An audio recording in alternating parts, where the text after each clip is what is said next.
জামায়াতে ইসলামী এবং ইসলামী আন্দোলন বাংলাদেশ, তাদেরকে আমাদের একটা গুরুত্বপূর্ণ প্রশ্ন করতে হবে। তারা উভয় শরিয়া আইনের কথা বলেন যদি ক্ষমতায় আসেন। যদি আপনি ইসলামী ধারাকে রাইট উইং বলেন সেটা ভুল হবে, মানে গ্রসলি যদি বলেন। যেমন জামাতি ইসলাম একটা ইলেকট্রাল পলিটিক্স করে, যেমন ট্রাম্প একটা ডানপন্থী রাজনীতি করেন, তার হোয়াইট সুপ্রিমেসি, ওর সাথে ধর্ম সেভাবে নাই, মূলত একটা রেশিয়াল সুপ্রিমেসি। ভারতে আবার ধর্মভিত্তিক ডানপন্থী রাজনীতি আছে, হিন্দুত্ববাদী। বাংলাদেশে ইউরোপের সেন্সে যেটা ফ্যাসিবাদের সাথে লিঙ্ক, ওইরকম কোনো রাইট উইং নাই। আমাদের দেশে ফার রাইটের উত্থানের একটা বড় কারণ আমাদের উল্টো পাশে বিজেপির থাকা।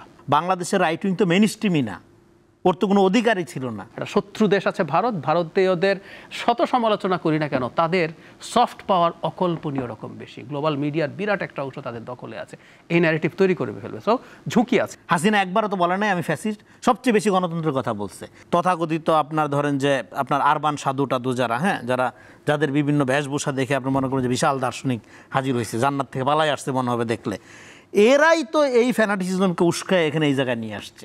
স্যার আপনাকে আরো 5 বছর 10 বছর দেখতে চাই, কিয়ামত পর্যন্ত থাকেন, এই মডেল যে উস্কানো হয়, এবং নির্বাচন আসলে মাফিয়ারা ক্ষমতায় আসবে, ও নিজে যে একটা বড় মাফিয়া, এটার কোনো খবর নাই তার।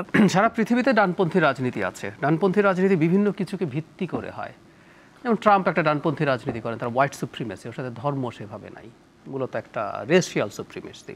ভারতে আবার ধর্মভিত্তিক ডানপন্থী রাজনীতি আছে, হিন্দুত্ববাদী। আমাদের এখানে ধর্মভিত্তিক ডানপন্থী রাজনীতি, এবং ডানপন্থাও কিন্তু একটা স্পেকট্রাম। ডানপন্থা একটা হার্ডকোর মনোলিথিক বিষয় না, অনেক রকম ডানপন্থা আছে। প্রাথমিকভাবে আমরা যদি ভাগ করি, সেটা হচ্ছে আমাদের কনস্টিটিউশনাল যে ফ্রেমওয়ার্ক, সেটা মেনে রাজনীতি করে এরকম কিছু দল আছে যারা নির্বাচনে যায়, ভোট করে। আবার কিছু রাজনৈতিক দল আছে যারা এই প্রসেসটাকে হারাম বলে, গণতন্ত্র। এক্সট্রিম বা ফার রাইট একটা গ্রুপ আছে পৃথিবীতে, যেমন ফার রাইটেরও উত্থানের যথেষ্ট টেন্ডেন্সি আছে, এবং আমাদের দেশে ফার রাইটের উত্থানের একটা বড় কারণ আমাদের উল্টো পাশে বিজেপির থাকা। আপনি বিজেপি যখন এক হিন্দুত্ববাদী রাজনীতি করবে, অ্যান্টাই মুসলিম, তখন সেটার একটা রিয়াকশন আমাদের এখানে তৈরি হওয়ার, ভারতেও হতে পারে, আমাদের এখানে তৈরি হওয়ার সম্ভাবনা আছে। এখন ডানপন্থা যদি কনস্টিটিউশনাল ডানপন্থা হয়, দ্যাটস কোয়াইট ওকে, এটা থাকবে, এটা থাকে, এবং সে ভোটে আসবে, ভোট থেকে যাবে।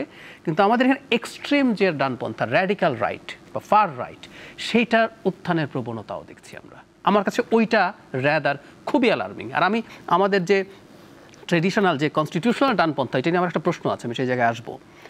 তো ওইটা যদি হয়, ওইটা তো 5 আগস্টের পরবর্তী সময়ে যথেষ্ট দেখেছি আমরা। তারা বিভিন্ন ক্ষেত্রে তাদের শোরগোল বেড়েছে, এটা হয়তো আগেই ছিল, কিন্তু শোরগোল বেশি করতে পেরেছে, এবং সরকার খুব টাফ ব্যবস্থা নিতে পারে নাই। বহু ক্ষেত্রে তারা এই কাজগুলো করেছে।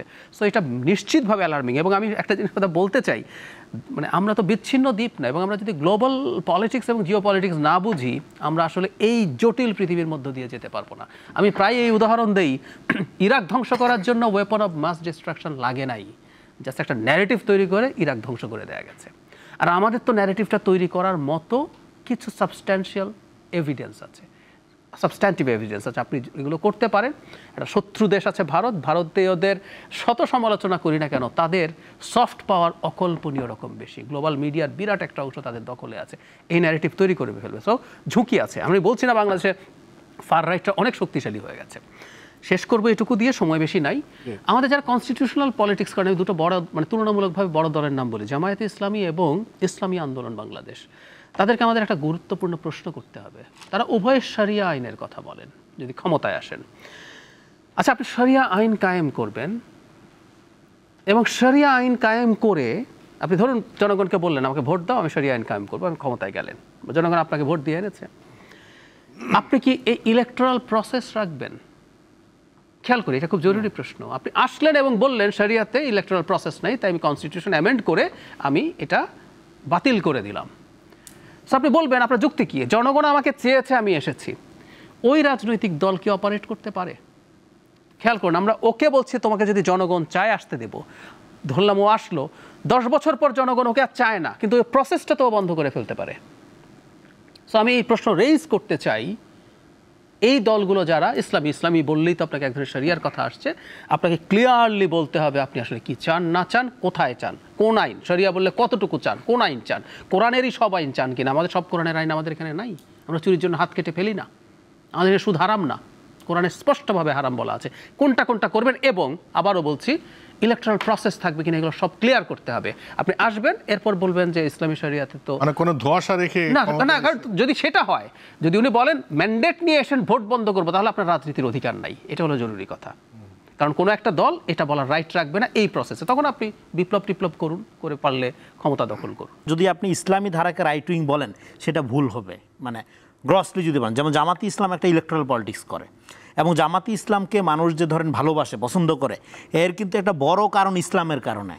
এমন না যে জামাতি ইসলামের ডেমোক্রেটিক প্রসেসের কারণে জামাতকে ভালোবাসে, কারণ তো আরও তো ডেমোক্রেটিক পার্টি আছে, ভোটের পার্টি আছে সেক্ষেত্রে। ফলে ইসলামের একটা প্রস্তাবনার মধ্যে দিয়ে সে একটা ইলেকট্রাল পলিটিক্স করতে চায়, এই কারণে জামাতকে একটা বড় অংশের মানুষ পছন্দ করে। কিন্তু এখানে ডেফিনেটলি তো, এবং সে একটা মডারেট ইসলাম করতে চায়, তার সাথে রেডিকুলেটির কোনো সম্পর্ক নেই।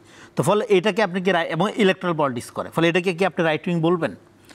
এটা একটা প্রশ্ন হতে পারে। আবার এক্সট্রিম রাইট উইংয়ের কথা যেটা বলা হলো, বাংলাদেশে এটা থাকলে তো হাসিনা রেজিম এতদিন টিকার কথা না। যদি একদম মিলিটেন্ট রাইট, মানে ইসলামী ফোর্স যেটা, এটা দেখা যাচ্ছে না, হাসিনার আমলে অন্তত দেখা যায়নি। এখানে যেটা আছে এটা ফ্যানাটিসিজম। এবার এই ফ্যানাটিসিজমটাকে আপনি যদি রাইট উইং বলেন, সেটা কি আপনি বলতে পারবেন কি, একটু চিন্তা করতে হবে। এবং এই ফ্যানাটিসিজম কারা তৈরি করছে?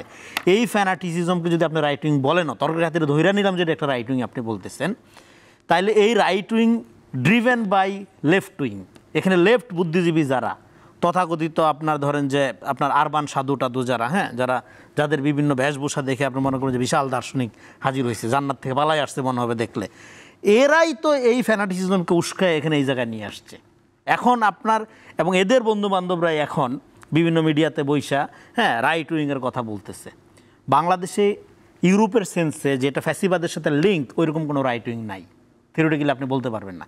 কেননা এইখানে তো হাসিনার আমলে 15 বছর টুপিদারি দেখলে পিটায় মারা হয়েছে, এখানে তো নির্যাতিত ছিল এই অংশটা, এবং এখানে অভ্যুত্থানের মধ্যে দিয়ে, হ্যাঁ, রাইট উইং শক্তিশালী হয়েছে, এবং এটা রাইট উইংয়ের অংশগ্রহণ ছিল। অভ্যুত্থান তো কোনো ইডিওলজি ছিল না, রাইট উইংও ছিল এখানে, কিন্তু কোন অর্থে ছিল? এখানকার রাইট উইং তো ভাই 15 বছরের ভোটাধিকার, গণতান্ত্রিক অধিকার, তার মানবিক অধিকার, রাইটসের জন্য আন্দোলন করতেছে। ফলে ইউরোপে যেরকম রাইট উইং বলতেই একটা ফ্যাসিস্টিক আপনার ক্ষমতা কাঠামোর সাথে সংযুক্ত একটা ফোর্সকে বোঝানো হয়, বাংলাদেশের রাইট উইং তো মেইন স্ট্রিমই না, ওর তো কোনো অধিকারই ছিল না, তো তৃতীয় শ্রেণীর নাগরিক আকারে ছিল এখানে, হ্যাঁ। তো ফলে সেদিক থেকে আমি শেষ করি, এই জন্য আমাদের এখানে যদি আপনি এইভাবে একটা রাইট উইংকে ডিফাইন করে ফেলেন, তাহলে আপনি এই যে ফ্যানাটিসিজমকে ব্যবহার করে, স্যার আপনাকে আরও 5 বছর 10 বছর দেখতে চাই, হ্যাঁ, কিয়ামত পর্যন্ত থাকেন, এই মডেল যে উস্কানো হয়, হ্যাঁ, এবং নির্বাচন আসলে মাফিয়ারা ক্ষমতায় আসবে, ও নিজে যে একটা বড় মাফিয়াটার কোনো খবর নাই তার। ফলে এই যে জনগণকে আন্ডারমাইন করার জন্য সবসময় একটা ফ্যানাটিসিজম, একটা হুজুকেপনা উস্কায়া দিয়ে এখানে যে রাজনীতিটা করা হয় এবং ক্ষমতাটা ক্যাপচার্ড বাই এলিট রেখে দেওয়া হয়, সেই প্রক্রিয়াকে আমাদের হাত দিতে হবে এখানে। এই জন্য আমরা বলছি অভ্যুত্থানের পরে রাজনীতিটা কী হবে। অভ্যুত্থানের পর ডেফিনেটলি রাইট উইং থাকবে, ডেফিনেটলি লেফট উইং থাকবে, কিন্তু সেটা থাকবে সমাজে। ইভেন গণতন্ত্রকে আপনি যদি একটা ইডিওলজি আকারে চর্চা করেন, ইট বিকাম ফ্যাসিস্ট, ইট বিকাম ফ্যাসিজম। হাসিনা একবারও তো বলে নাই আমি ফ্যাসিস্ট, সবচেয়ে বেশি গণতন্ত্রের কথা বলছে। ফলে এই জন্য আমরা বলছি রাষ্ট্র হবে ভ্যালু বেসড, ইডিওলজি থাকবে সমাজে।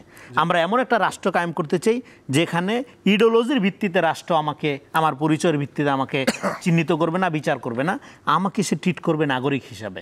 এই জন্য আজকে আমরা যদি হরে দরে রাইট উইংয়ের কথা এভাবে বলি, তাহলে আমাদের বুঝতে হবে যে আমাদের এই সমাজে যে একটা ফেথ ফ্রিডম ভিত্তিক রাষ্ট্র আপনার লাগবে। টুপিদারির কারণে আপনি কাউকে অসম্মানিত করতে পারেন। আবার কেউ ধরেন আপনার রবীন্দ্রসঙ্গীত করতে চায়, বা ধরেন তার যে তথাকথিত ট্রাইবাল বাঙালি সংস্কৃতি করে, একটা ট্রাইব, পাহাড়ি একটা ট্রাইব, অন্য একটা ট্রাইব, এই ধরনের বিভিন্ন ট্রাইবের সংস্কৃতিও আপনার থাকতে হবে, তাদের অধিকারও থাকতে হবে।